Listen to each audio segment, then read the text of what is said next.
Brian and Dave, I want to ask the question. There's in this mechanism, like the tool, the Brandflows, it seems to be, to me, just from what you've described, is a lot of traditional marketing parameters that you've discussed, but there's no discussion or no mention, and I want to know the capability related to the modern marketing KPIs and the aspects in marketing that are now dominating from the digital space, and also from the tool. So that's the first part. And the second part is, what power does the tool have, the Brandflow tool have, in learning from the process, or is it just a purely mechanical relationship with the data, deductive tool? Okay. At the moment, it's deductive. Okay. There's interesting. We haven't actually thought through the digital side or the AI side, so that would be worthwhile, a bit of a brainstorm. Okay. All right. Thank you. Sorry, Craig. I think the first part of your question was, like, instead of having attributes that are around things like, we can give freebies or we can do this, this, and this, you're talking about how do you put in the attributes that are around different types of digital activity, right?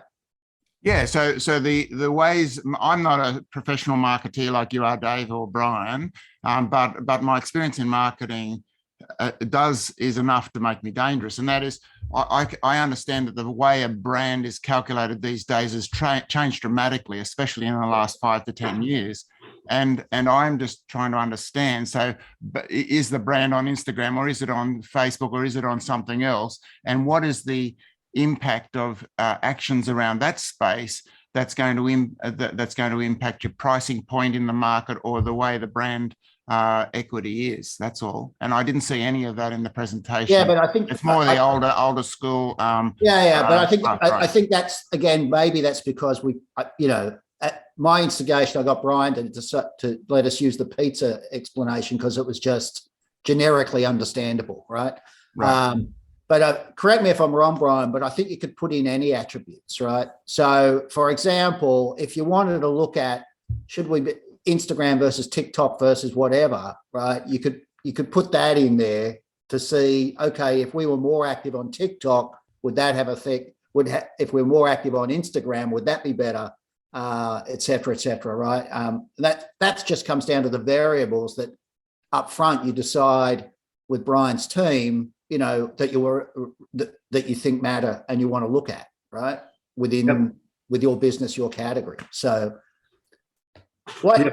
as we've discussed before, as a user of market research, the biggest single problem that I have, and because sometimes I now work with clients, with companies like Brian's, and I'm sort of, I guess, a middleman, right, is trying to get everybody to understand that the hardest part of research is actually the meetings where you're deciding what you're going to research, right? With all the experience in the world that Brian and his partners have, right, they can't second guess every single client, right? So the client, one of the things that I've been bugged with over the years is too many, to take Brian's example before, too many market research companies have a model, and then they basically come to you and they really, it doesn't matter who presents it, they just want to sell you the model. And what they need to be selling you is the in-depth discussion up front as to what are your real issues, what do you really want to find out, how can we change, and how can we shift our model, how can we shift our tools to help you. And I think that's one of the things that comes from experience questioning. What is it you really need to do? And to your point, and that's a good example, right? So a lot of companies are now sitting there going, look, in the social media world, we hear all this thing. For example, we hear this thing about, Facebook is basically more and more for people like you and me, Craig. They're about, Craig's about 10 years younger than me, so I won't guess what that is. But but Facebook is for old guys that are becoming grandfathers, and it's young people don't do it anymore. Okay, so should I be doing stuff with Facebook, or should I be using TikTok, Instagram? Where do I sit with those things? that's a very basic modern digital marketing question, right? Where do I put my effort? Yes, that could be fitted into the model, right? Yeah. If it was things like a lot of things about influencers, right? So, I mean, you could do a thing and it would be really relevant for a lot of categories to be looking at, particular influencers, for example. If I use Craig Saphin as an influencer, is that going to get me anywhere? Well, it turns out probably a long way. If I use Dave McCocken, nowhere.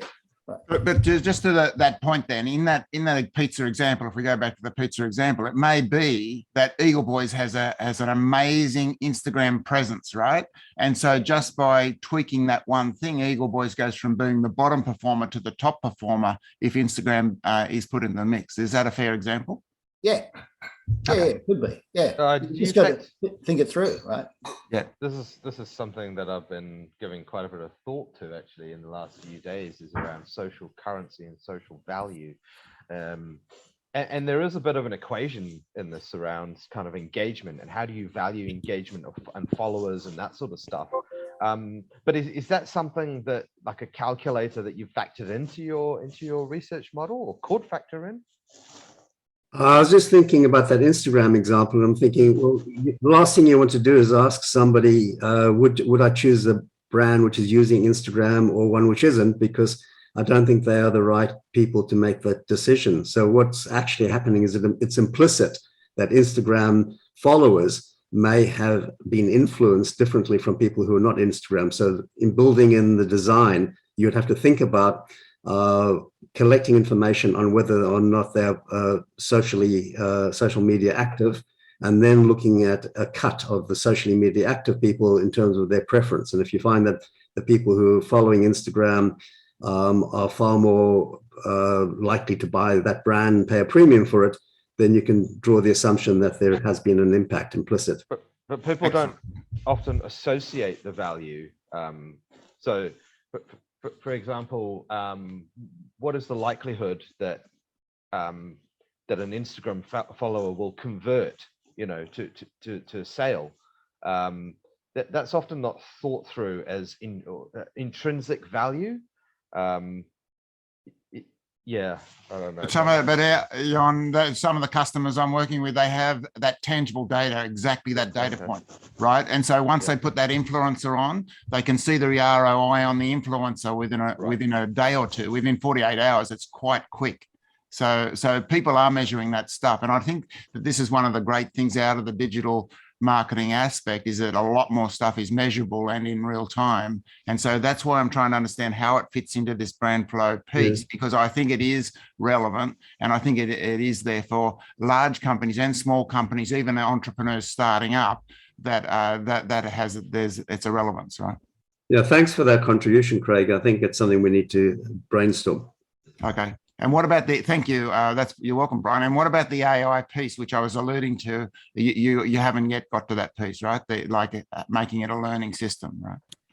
No, I guess in the ideal world, you need critical mass for that. Yeah, sure. 100% on that, yes. Okay, thanks.